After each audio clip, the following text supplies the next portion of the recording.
the few Indians who wanted to volunteer.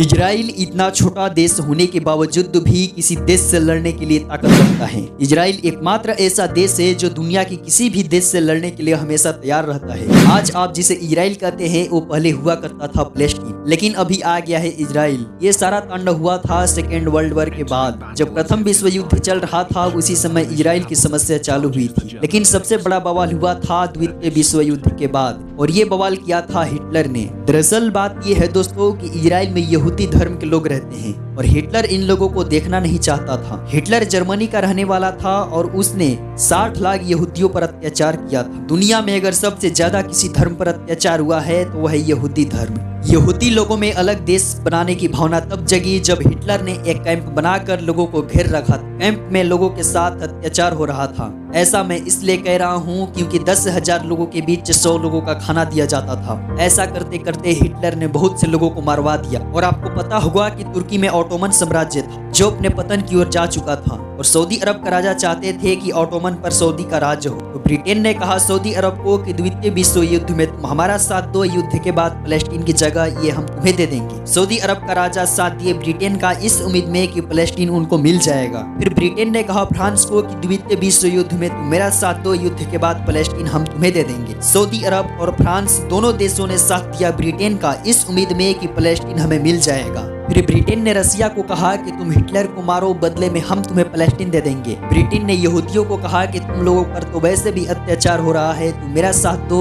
हम तुम्हें अलग देश बना कर दे देंगे। ये कई सारे वादे किए गए सिर्फ पैलेस्टीन को लेकर, लेकिन जब युद्ध खत्म हुआ तब यहाँ पर यहूदियों को बसा दिया गया और ये जमीन की लड़ाई धर्म की लड़ाई बन गई, क्योंकि पैलेस्टीन में मुसलमानों का गढ़ था। पैलेस्टीन में एक मस्जिद है अल-अक्सा मस्जिद, मक्का मदीना के बाद तीसरा सबसे बड़ा धार्मिक स्थल है मुसलमानों का अल-अक्सा, और उसी के बगल में है यहूदियों का सिनेगाट। दुनिया का सबसे पुराना सिनेगाट वही है। मुसलमान कह रहा है कि वो हमारा होना चाहिए, यहूदी कह रहा है कि नहीं वो हमारा होना चाहिए। यहीं से लड़ाई शुरू होती है। इजराइल और पैलेस्टीन वॉर पर ऑलरेडी बहुत सारी वीडियोस बन चुकी है, इसलिए दोस्तों हम इस वीडियो में इजराइल की ताकत से आपको रूबरू कराएंगे। इजराइल इतना छोटा देश होने के बावजूद भी दुनिया के किसी भी देश से लड़ने की ताकत रखता है। जैसा कि मैंने वीडियो की स्टार्टिंग में बताया, साल 1948 में ब्रिटेन मैंडेटरी पैलेस्टीन के अंत होने के बाद इजराइल का गठन हुआ। इसके पीछे ऐतिहासिक, धार्मिक और राजनीतिक कारण थे। चैप्टर नंबर 1, ऐतिहासिक पृष्ठभूमि। इजराइल का संबंध ऐतिहासिक पृष्ठभूमि से है, जिसमें यहूदी समुदाय का एक बड़ा हिस्सा इस क्षेत्र में प्राचीन समय से बसा था। चैप्टर नंबर 2,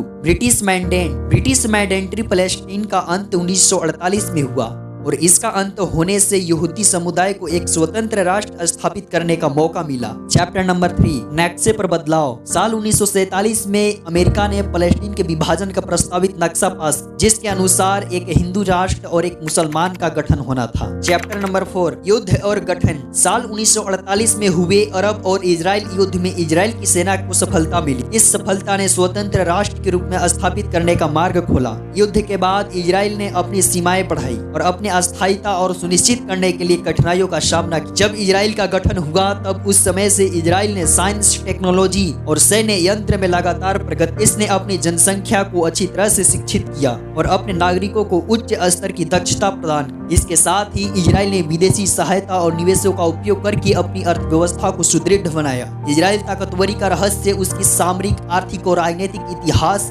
समग्र एकीकरण में है। दोस्तों आपको ये वीडियो कैसी लगी कमेंट सेक्शन में जरूर बताइएगा। मुझे आपकी सपोर्ट की जरूरत है ताकि मैं आप तक ऐसी इंफॉर्मेटिव वीडियो पहुंचाता रहूं।